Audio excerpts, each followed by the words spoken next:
देशवासियों से कि आप संविधान का पालन करेंगे। आपने शपथ खाया है या प्रतिज्ञा किया है?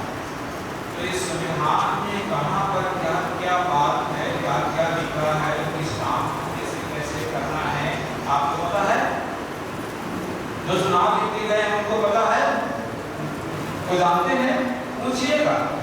आपके नातेदार, आपके रिश्ते के लोग, अड़ोस पड़ोस के लोग भी चुनाव जीतते हैं। कोई सरपंच है, कोई पार्षद है, कोई विधायक है, कोई और कुछ है। उनसे पूछिएगा कि जिस बात का शपथ आप खाते हो उसका क्या अर्थ है? संविधान का पालन करो। तो संविधान पालन करने के लिए संविधान को जानना पड़ेगा। तो आप जानते हो? पूछिएगा। मेरा कहना यह है कि जानता है तो संविधान का पालन करेगा, जैसा लिखा है वैसा काम करेगा।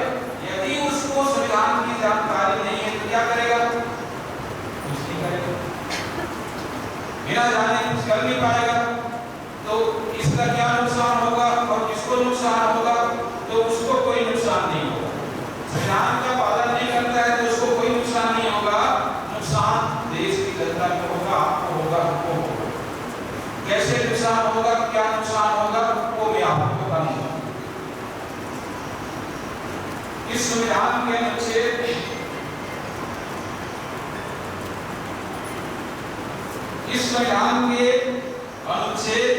46 में लिखा, क्या लिखा है मैं खुद पढ़ देता हूं।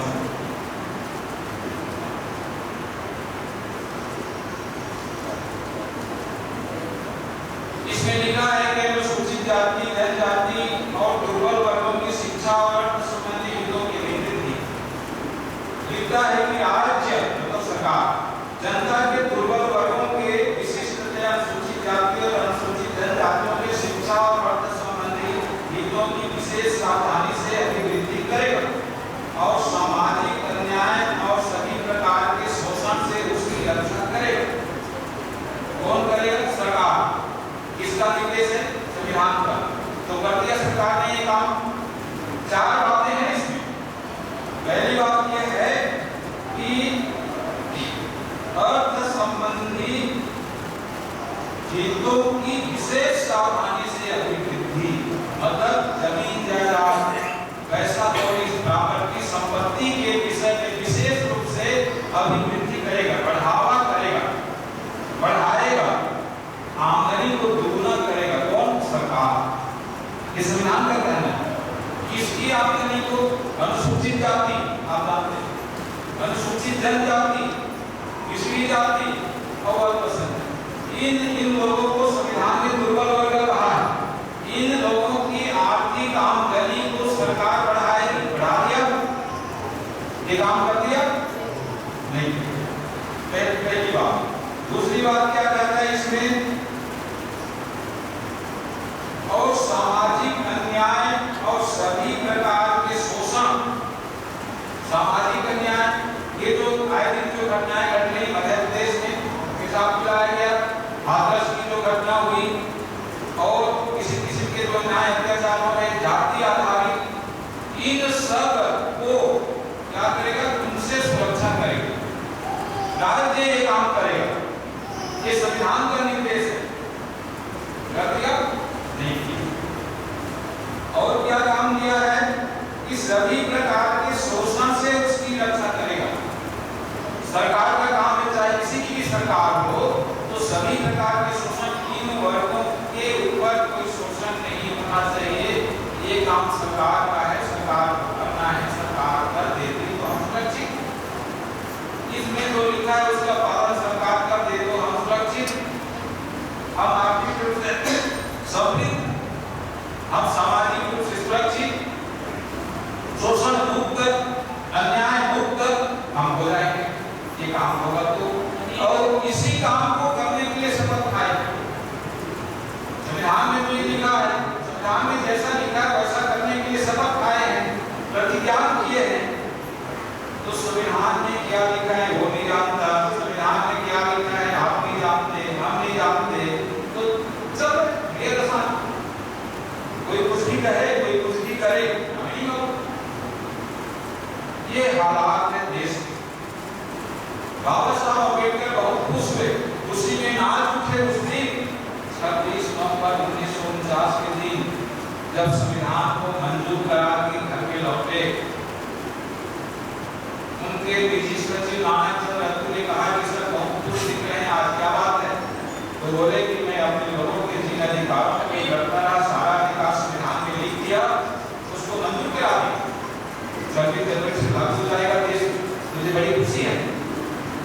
लेकिन उन्होंने क्या लिखा? 73 साल में आपने नहीं पढ़ा, उन्होंने कौन कौन से आपके अधिकार लिखे, आप पहचान नहीं कर पाया, उसको पाओगे कैसे? तो ये जो संविधान है, ये सारे अधिकारों का खजाना है, मान सम्मान की सुरक्षा, स्वाभिमान का सजग रहने, सारी समस्याओं का समाधान है, हमारे अधिकारों का सुरक्षा कवच है, ये हमारे सभी उद्देश्य प्राप्ति का साधन है। अब हम लोग गौतमय भारत बनाने की दिशा में लगातार संघर्षरत हैं, काम कर रहे हैं।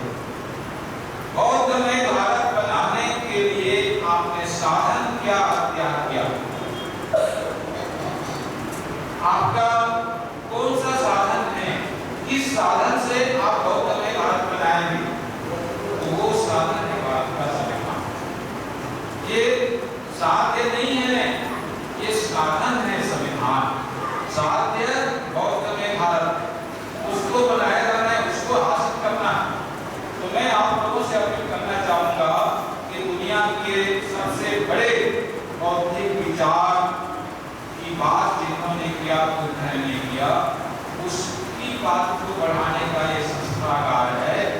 ये बौद्धिक रूप से लीड करता है देश के विचारों को, देश के बौद्धिक क्षमता को, देश के दिमाग को, देश की बुद्धि को, देश की वैज्ञानिक सोच को ये नेतृत्व करता है।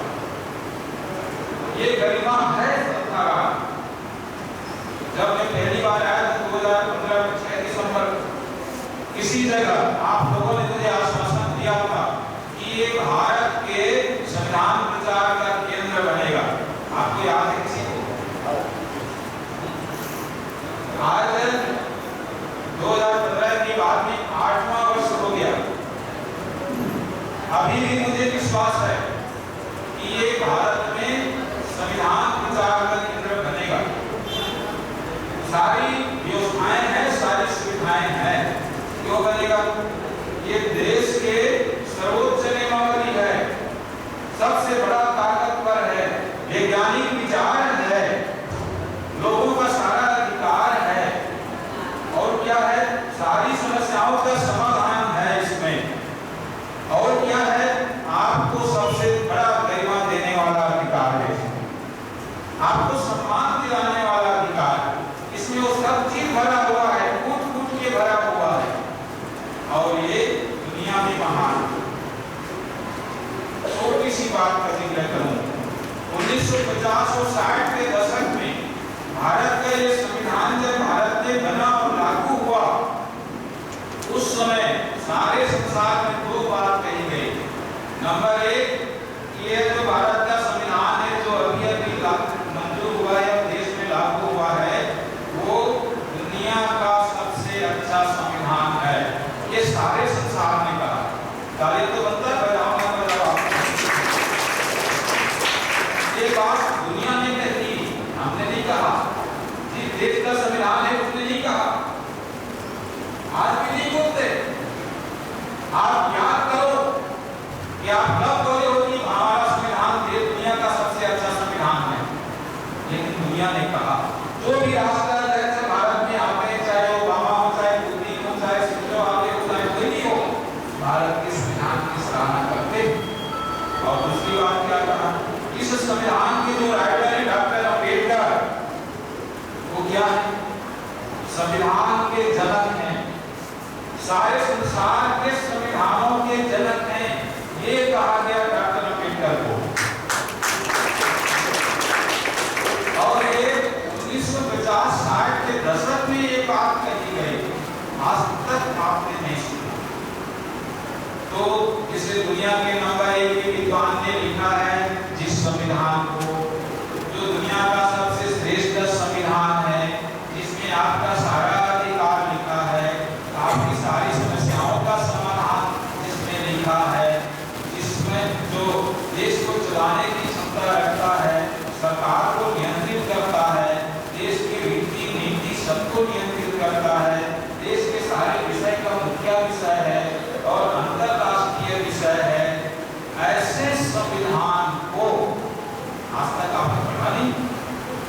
समझा नहीं?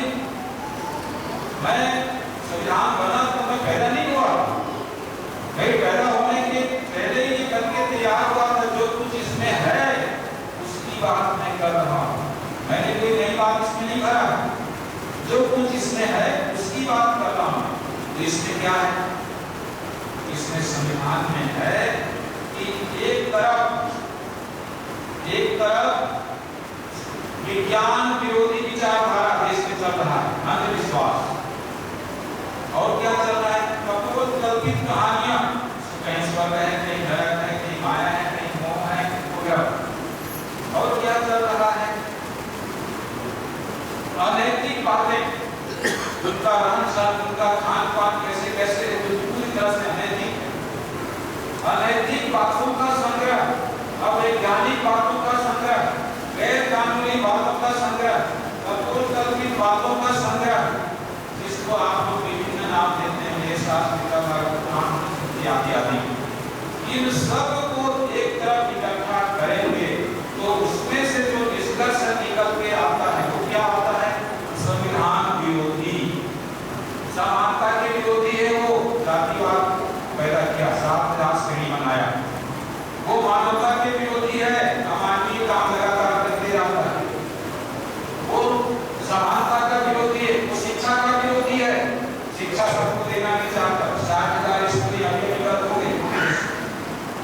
वह सबके अधिकारों का विरोधी है, जो अधिकार पहले से था उसको भी छीनना चाहता है।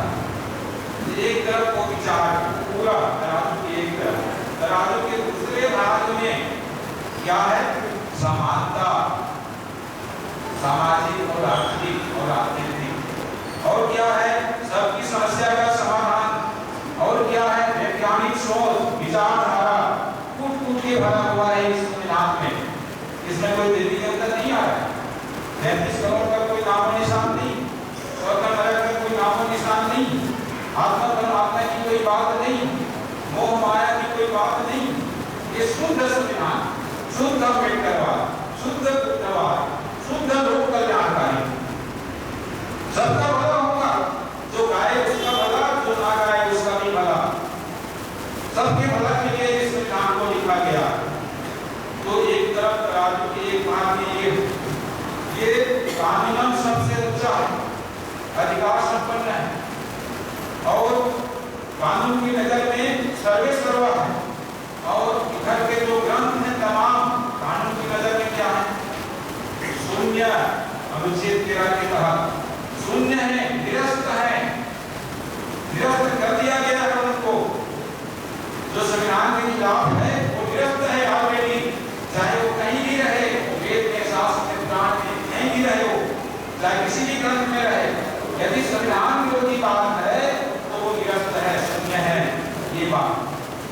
तो एक तरफ संविधान है जो पूरा पावरफुल है, और दूसरे तरफ तमाम विचार हैं जो निरस्त हैं। तो जो निरस्त है वो सर्वमा के चल रहा है समाज में, और जो पावरफुल है उसका पता नहीं। असहाय खड़ा है संविधान आपका, जो इनका खाते हैं, ग्रंथों का खाते हैं, 24 घंटा इसको गाते हैं, इसको चर्चा करते हैं, इस पर चर्चा करते हैं, इसकी पूजा करते हैं, इस पर 24 घंटे लगे रहते हैं। जिधर देखो उधर, हर दीवारों में, हर साधनों में, हर पेड़ पौधे के नीचे इसकी स्थापना करते हैं, 24 घंटा हमारे लोगों को गवा है। और जो संविधान का खाते हैं वो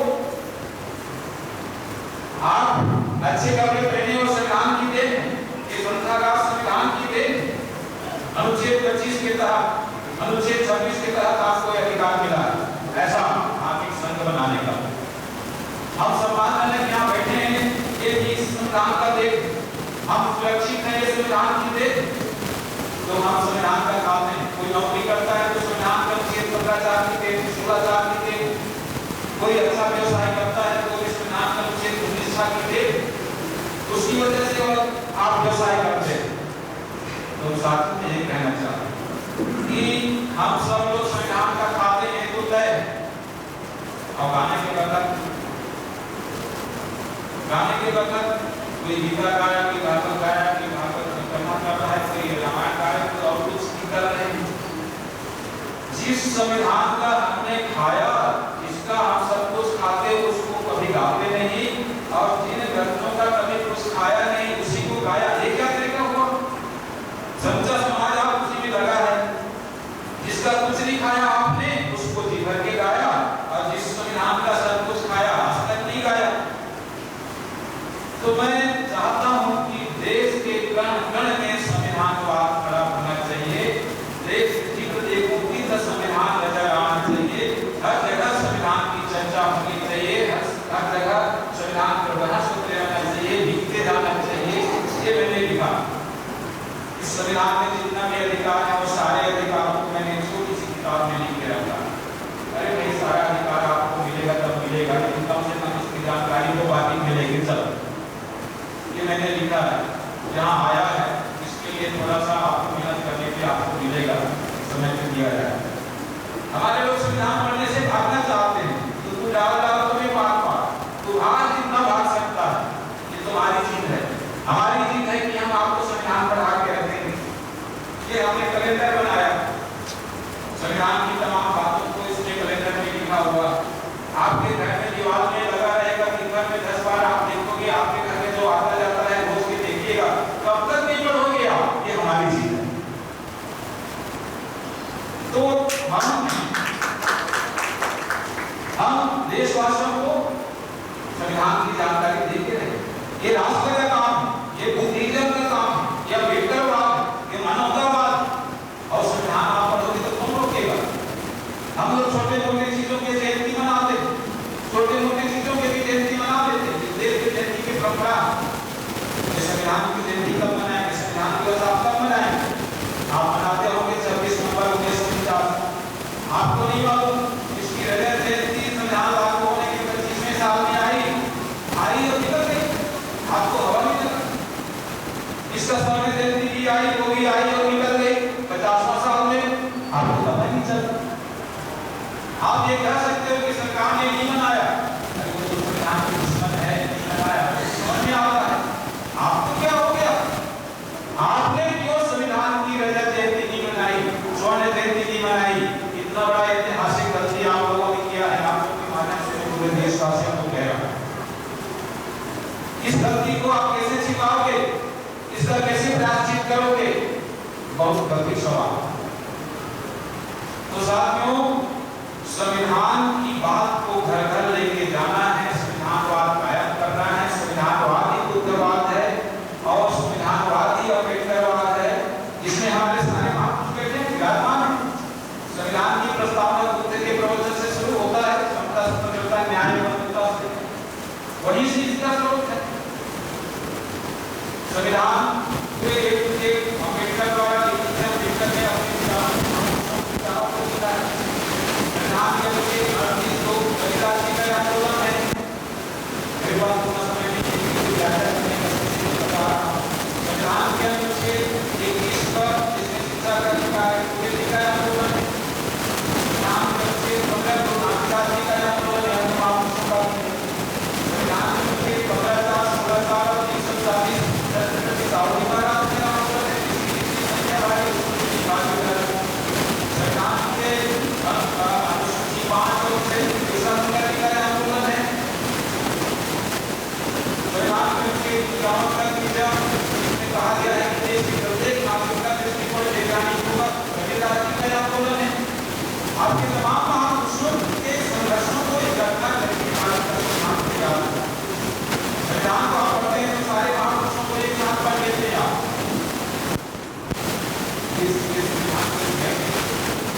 हमारे इतिहास है, ये हमारी संस्कृति है, हमारे महापुरुषों का संघर्ष है, समानतावाद है, बुद्धिज्म है।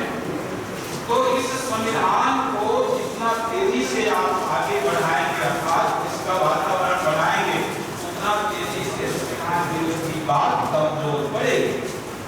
हमने क्या किया? हमने ये किया कि संविधान विरोधी कोई कुछ कहता है तो उसी को लेके चलते। हमने अच्छाई और बुराई की बुराई, अच्छाई और सच्चाई, ये संविधान अच्छाई और सच्चाई का संग्रह है। बौद्ध धर्म अच्छाई और सच्चाई का संग्रह, तमाम बातें अच्छी हैं और सच्ची। तो हम क्या करते हैं कि बुराई को हटाने की बात करते हैं, अच्छाई को स्थापित करते नहीं। हमारे महापुरुषों ने ये बात नहीं कही। हमारे महापुरुषों ने कही है कि अच्छाई को स्थापित करो, ये संस्थागार है। यहाँ पे इंसानियत क्या है, बुद्धिज्म क्या है, वैज्ञानिक दृष्टिकोण क्या है, लोक कल्याणकारी क्या है, उसको लगातार आप स्थापित कर रहे हैं, सिखा रहे हैं, समझा रहे हैं। बुद्ध ने कहा कि दीपा होता ही आपको आप प्रकाश बनो तो अंधकार दूर हो जाएगा, प्रकाश पैदा कर लो तो अंधकार दूर हो जाएगा, अच्छाई और सच्चाई को सामने रखो तो बुराई अपने आप कमजोर पड़ जाएगी। ये सारे खेत में अपनी फसल लगी, आप उसमें फसल नहीं लगाते तो क्या होगा, घास फूस उगाते। आप अच्छाई और सच्चाई को नहीं बोलोगे, उसको फसल नहीं लगाओगे अच्छाई और सच्चाई का, तो घास फूस तो उगेगा ही उगेगा। वैसे ही घास फूस उगे, ये 33 करोड़ कहां से पैदा हुए? आपकी अच्छाई और सच्चाई कैद है, पुस्तकों में कैद है। अच्छाई और सच्चाई नहीं आएगी, दीपक नहीं जलेगा तो अंधकार बढ़ेगा। तो ये सिद्धांत है, ये सिस्टम है। इसलिए किसी की आलोचना करना हमारा काम नहीं, लेकिन अपने दीपक जलाना हमारा काम है, प्रकाशवान होना हमारा काम है, संविधान की अच्छाइयों को, संविधान को घर घर ले जाना हमारा काम है। ये राष्ट्र धर्म है, ये राष्ट्रीय धर्म है, ये कल्याणकारी है, ये बुद्धिज्म है, वैज्ञानिक दृष्टिकोण है, ये सब चीज है, आपकी हर जरूरतों को पूरा करता है। तो इतना बड़ा ताकतवर संविधान हमारे हाथ में है। किसी भी जगह आप संविधान की बात करो तो सामने वाला कैसे कीर्तन की आपको 10 बार देखेगा। आदमी हम भले